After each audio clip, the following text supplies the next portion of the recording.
वित्त मंत्री निर्मला सीतारमण ने आज अपना 8वां बजट लोकसभा में पेश किया। नौकरी पेशा वर्ग बड़ी बेसब्री से वित्त मंत्री निर्मला सीतारमण का भाषण सुन रहा था। उम्मीद थी कि बजट 2025 में कोई बड़ा ऐलान होगा। सरकार ने मिडिल क्लास को बड़ी राहत देते हुए बजट में बड़ा मास्टर स्ट्रोक चल दिया। मोदी सरकार की तरफ से न्यू टैक्स रिजीम के तहत 12 लाख की आमदनी पर जीरो टैक्स लगाने का ऐलान किया है। पहले ये लिमिट 7 लाख रुपए की थी, यानी वित्त मंत्री ने इसे एक ही झटके में 5 लाख रुपए बढ़ा दिया है। अब 12 लाख की सालाना कमाई पर कोई भी टैक्स देने की जरूरत नहीं है। अगर 12 लाख रुपए से एक भी रुपए ज्यादा होता है तो टैक्स भरना होगा। पहले 7 लाख रुपए की कमाई पर कोई टैक्स नहीं देना था। स्टैंडर्ड डिडक्शन को 75,000 रुपए ही रखा गया है। इसका मतलब है कि जिनकी सालाना इनकम 12,75,000 रुपए है, उन्हें एक भी रुपए का टैक्स देने की जरूरत नहीं पड़ेगी। अगर किसी की कमाई 12,76,000 सालाना जाती है तो वो टैक्स के दायरे में आ जाएगा। गौरतलब है कि पिछले बजट 2024 में वित्त मंत्री निर्मला सीतारमण ने नए टैक्स रिजीम में बड़ा तोहफा देते हुए स्टैंडर्ड डिडक्शन की लिमिट को बढ़ा दिया था। ये लिमिट 50,000 रुपए से बढ़ाकर 75,000 रुपए कर दी गई थी। अब एक बार फिर मिडिल क्लास को तोहफा देने के लिए नए टैक्स स्लैब में बड़ा बदलाव किया गया है। 12 लाख रुपए तक की आमदनी वालों को करीब 80,000 रुपए सालाना का फायदा होगा। 12 से 16 लाख रुपए तक की आमदनी वालों को इससे सालाना करीब 1,40,000 रुपए की बचत होगी। भारत की ओर हमारी यात्रा में लोकतंत्र, जननांगिकी और मांग हमारे मुख्य सहायक स्तंभ हैं। मध्य वर्ग भारत के विकास के लिए शक्ति प्रदान करता है। प्रधानमंत्री मोदी जी के नेतृत्व में सरकार ने राष्ट्र निर्माण में मध्य वर्ग की सराहनीय ऊर्जा और क्षमता में हमेशा विश्वास जताया है।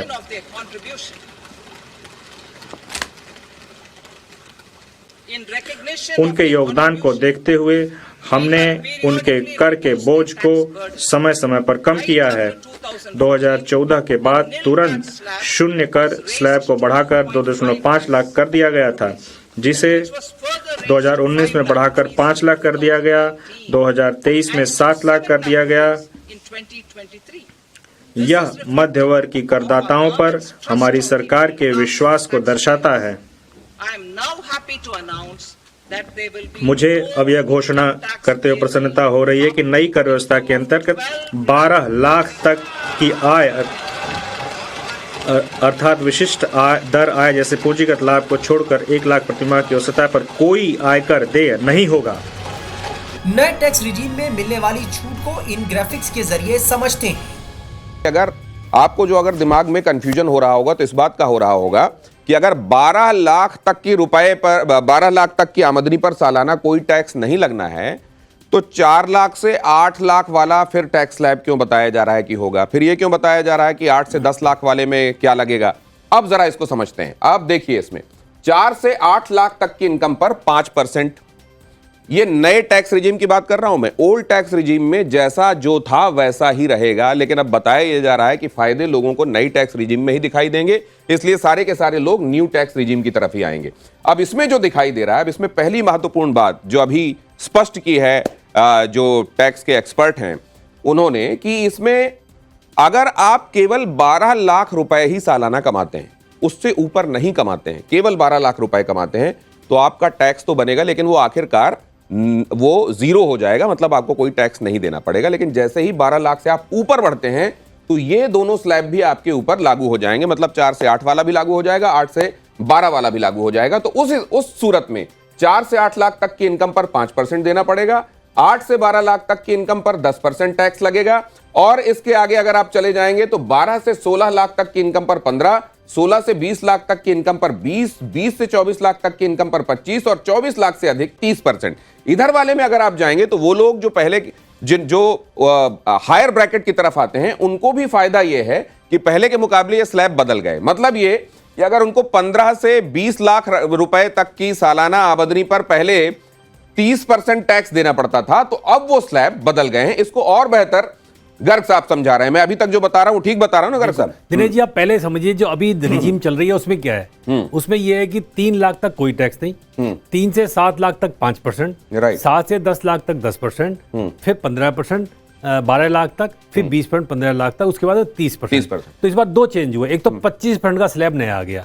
तो अभी अगर हम बात करते हैं, अभी हम नए रिजीम की बात नहीं कर रहे, नए 25-26 की बात नहीं कर रहे, तो अभी 7 लाख रुपए तक वैसे जो टैक्स बनता है, अगर आप 7 लाख पे टैक्स कैलकुलेट करेंगे 3 से और 7 लाख के 4-5%, तो 20,000 रुपये टैक्स बनता है हिसाब से। ठीक है। लेकिन जैसे आप 7 लाख के कम रहते हैं तो 20,000 रुपये की आपको रिबेट मिल जाती है, राइट। तो आपको टैक्स कोई नहीं देना कोई पड़ता। टैक्स नहीं देना, हाँ। जैसे आप 7 लाख क्रॉस करते हैं, हाँ। मान लीजिए आप 7.5 लाख पे आ गए नई रिजीम में, तो आपको 7 लाख पे 20,000 रुपए, और जो 50,000 रुपए था उस पर 10%, यानी 25,000 रुपए टैक्स बनता है 7.5 लाख का। राइट। तो आपको पूरा टैक्स देना पड़ता था 25,000 रुपए। अभी जो रिजीम चल रहा है, यानी 7 लाख पे कोई टैक्स नहीं, और 7.5 लाख पे 25,000 रुपए आपको टैक्स देना पड़ता है। अब क्या होगा, यही उन्होंने आगे इसको बढ़ाया है कि आप वैसे तो अगर 4 से 8 लाख तक आप लगाते हैं 5%, तो इसका मतलब 20,000 रुपए बन गया। 8 से 12 तक 40,000 बन गया, यानी 12 लाख पे 60,000 रुपए टैक्स बनता है आपका हिसाब से। लेकिन आपको 60,000 की पूरी रिबेट मिल जाएगी। तो 12 अगर 12 तक ही है, अगर 12 तक है तो। लेकिन जैसे ही आप 12-16 जाते हैं, हाँ, तो ये दोनों इंप्लीमेंट हो तो ये दोनों इंप्लीमेंट हो जाएंगे। वो 60,000 रुपए टैक्स आपको देना प्लस 60, 1,20,000 रुपए टैक्स बनता है 16 लाख पे, तो आपको पूरा 1,20,000 रुपए टैक्स देना पड़ेगा। लेकिन जो मैडम बता रही है कि आपको रिलीफ कैसे मिला, अगर आप पहले कंपेयर करेंगे तो पहले 16 लाख पे जो टैक्स है, अगर आप 1,20,000 रुपए, तो पहले जो बन रहा था उससे आपको 80-90,000 का फायदा हो जाएगा। ये मतलब कहने का है मैडम का। तो 25 लाख रुपए पे आप 1,10,000 रुपए टैक्स बचाएंगे, जो पहला रिजीम था और नया रिजीम है तो उसमें। मतलब 2 तरह के फायदे हो गए।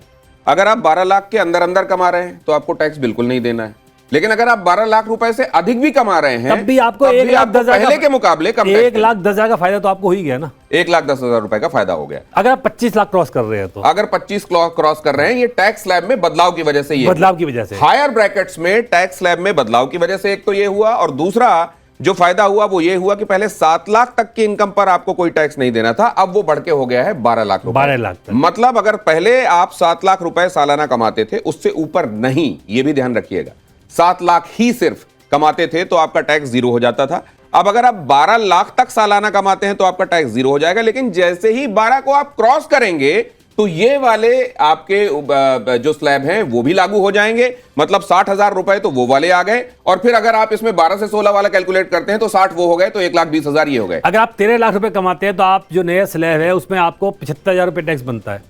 ठीक है, हाँ। 12 लाख पे 60,000 रुपए टैक्स बनता है। 12 लाख कमाएंगे कोई टैक्स नहीं, 13 लाख कमाएंगे तो 75,000 रुपए टैक्स। तो 1 लाख की कमाई बढ़ेगी, 75,000 टैक्स आपका बन जाएगा, प्लस जो सेस है वो तो है ही, सरचार्ज जो लगता है वो तो लगेगा आपको 4% का। तो ये आदमी को लगता है कि थोड़ा सा हमारे साथ में वो होता है। अब ये बताइए, आप देखिए इसमें बहुत सारी जगलरी भी होती है, बहुत सारी ट्रिक्स भी होती हैं, आप टैक्स एक्सपर्ट भी हैं, इसको कितना इसमें खुश हुआ जाए या कितना खुद को रोका जाए, ये बताइए। नहीं, ये खुश होने के सारे कारण है ना, जितना बोल्ड आ ही रहा है, जा नहीं रहा है, नहीं आ ही रहा है। और साथ साथ देखिए, मैंने आपको भी बताया कि जैसे पहले जैसे लास्ट ईयर बड़ी टिकरिंग सी की थी, 6 से 9, 7 से 10 कर दिया था, तो लोगों को बड़ा निराशा से हुई थी। लेकिन इस बार लगता है कुछ सब्सटेंशियल सरकार ने देने की कोशिश की है, और सरकार वास्तव में सीरियस है कि मिडिल क्लास फैमिलीज का जो पेन था कि हम बहुत टैक्स देते हैं या हमारा बहुत कुछ पैसा कट जाता है, उसको लगेगा कि मेरा इफेक्टिव जो टैक्स है ना वो 18-20% पे आ जाएगा। अगर 25 लाख तक भी, तो आदमी को लगता है कि ठीक है, आई एम हैप्पी। 25 लाख रुपए तक भी अगर 18 से 20% तक प्रभावी टैक्स आ जाता है, तो इनकम टैक्स के पास इनकम टैक्स को लेकर मिडिल क्लास के पास खुश होने की बहुत सारी वजहें हैं। बता दें कि 12 लाख तक की आमदनी पर बनने वाले टैक्स में आयकर के सेक्शन 87A टैक्स में छूट दी जाएगी, ताकि उन्हें किसी तरह का टैक्स नहीं देना पड़े। बता दें कि टैक्स छूट और नई स्लैब व्यवस्था के चलते सरकार को 1 लाख करोड़ रुपए का डायरेक्ट टैक्स और 2600 करोड़ रुपए का इनडायरेक्ट टैक्स का नुकसान होगा।